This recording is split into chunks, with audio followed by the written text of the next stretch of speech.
Welcome to the Lexington Public Library's Tales from the Kentucky Room podcast, where we discuss everything Lexington and Fayette County history. I'm Miriam, and in each episode of this podcast, we will feature a guest that will share a piece of local history. So thank you for tuning in and enjoy.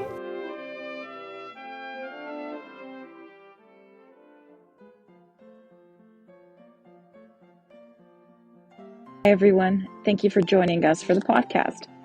We are calling this episode the Horse Scammer Podcast, and it's a little bit different from any other episode we recorded. Our producer, Aaron West, was researching for a completely different topic through our microfilm of newspaper archives, and she ran across a series of ads that were taken out by two individuals trading insults about a horse purchase. These ads appeared in the Observer and Reporter on January 14th through the 28th in the year of 1846. The premise of the situation is that one Mr. Dennis Nichols purchased a horse from Mr. Tazewell Marr. However, the horse turned out to be a lame horse, or as the poor horse is referred to, a spavined horse. In case you were curious, and I know you are, a spavined horse has an osteoarthritis condition, and it is in the final stages of a degenerative joint disease. Dennis Nichols decided to take out an ad demanding his money back and insulted Tazewell Marr in the process. As you will hear, they got a few other characters involved in the drama as witnesses. So get your popcorn ready. You're about to hear how Twitter spats were done back in 1846. Notice. This is to notify the public that Tazewell Marr has my note for $165. Due in 6 months from its date, which note I will not pay, unless compelled to do so by law, as the same was obtained from me by fraud in a trade of horses. Dennis Nichols, January 10th. Dennis Nichols, by advertisement in this paper, has notified the public that he will not pay a note which I hold on him, stating that it was obtained from him by fraud in a trade of horses. There is no particular necessity for giving this notice, as his credit is such as to render it unlikely that anyone would, under any circumstances, be willing to purchase his note. But the charge of fraud is a slanderous lie contrived to cover the attempt to swindle me out of what he owes. The horses I sold him were sound when he received them. One of them was injured in his possession, and instead of bearing the effects of his own negligence, as an honest man should, he now wishes, like a scoundrel as he is, by fraud and lying and slander, to throw the loss on me. Tazewell F. Marr, January 14. A card.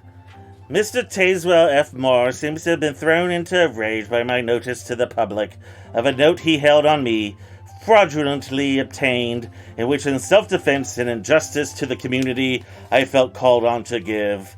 His charges against my character, couched in such vulgar epithets, I only regard in contempt and would say to him that they illy become a gentleman, much less a professor of religion and one who prays. To show that he did not believe what he wrote, he says, his credit is such as to render it unlikely that anyone would under any circumstances be willing to purchase his note, and yet he willingly received it for his horses without security. On a former occasion took my word for money, which he has received, or its equivalent. Before I made any publication, I saw him, and in the presence of witnesses, to avoid anything unpleasant, I offered to leave the matter to disinterested men. But no, this professed gentleman would not even go with me to examine his diseased horse. To satisfy the public in part, as to the proofs I have of his knowingly practice of fraud upon me, I have subjoined a few certificates. The results will clearly show who is the swindler, etc. Dennis Nichols, January 24th. I was present at a conversation between Dennis Nichols and Tazewell Marr in relation to horse trade. Nichols desired Marr to go with him to see the horse and to select any good judge, and if the judge said the horse was not spavined, he, Nichols, would take the horses and stand up to the contract. Marr refused. V. Cromwell, January 24th. This is to certify that I was at Mr. Marr's some 2 or 3 weeks before Christmas with Mr. Abner Wilson, and saw the horse lame and old. Mr. Marr asked him the cause of his lameness, and Mr. Wilson examined him and said he was spavined, and showed him the knot. Abner W. Pritchett, January 24th. I asked Abner Wilson to examine a horse that T-Mar sold to Dennis Nichols. He looked at him and said he thought the horse was spavined. The horse had been a little lame previous to sale. One of the horses was a little larger in one hock than usual, which was produced, I think, from distemper. John Marr, January 24. A card. Mr. Dennis Nichols endeavors by another publication and certificates to support his charge of fraud against me. My previous charge characterizes him as he deserves, and it only remains for me to point out that his certificates are vary from sustaining his charge, leaving further contest to the courts of justice. I refused to submit to a referee whether the horse was spavined because I knew that the spavin, if it existed, was caused while the horse was in Nichols' possession. The Mr. Marr mentioned in Pritchett's certificate was not myself, and I had no knowledge of the facts mentioned in that and the other certificate. The charge of Nichols is that I knowingly sold him an unsound horse. The following certificate shows that there was no apparent unsoundness after the time of the sale, even if it existed, which I deny. None but one familiar himself with fraud and prompt to swindle would make the charge that Nichols has done against a reputable man. The courts must decide between us. T.F. Marr, January 27th. This is to certify that I took charge of said Marr's farm shortly after the horse trade took place, and saw the spavined horse out frequently, and never saw the horse lame until about 10 days after, when Nichols came by to examine the horse a second time. Then he was a little lame. Nichols reported it about that I said the horse had been lame ever since I had been there, which is a fraudulent lie of his own making, for I told him that I had not seen him lame before. John Wheeler, January 27.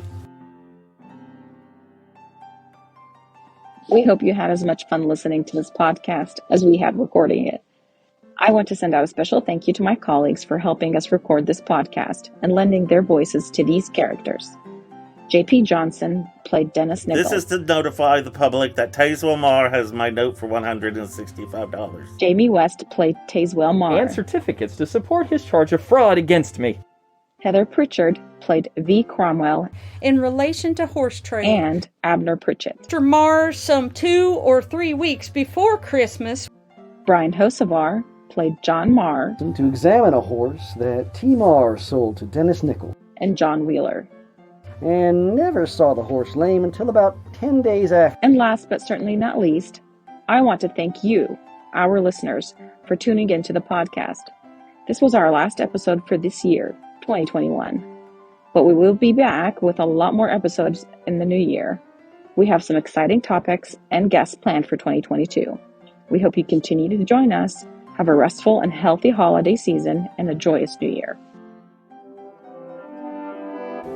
Thanks for listening to Tales from the Kentucky Room, a podcast brought to you by the Central Library's Kentucky Room staff at the Lexington Public Library. If you enjoyed listening, please take a minute to subscribe, rate, and review the podcast on Apple Podcasts and Stitcher. If you have any questions about local history or genealogy research, you can visit us in the Kentucky Room to use our collection and newspaper microfilm, or you can email us at elibrarian@lexpublib.org. That's elibrarian@lexpublib.org. I'm Miriam, and we'll be back with another trip down Lexington's memory lane.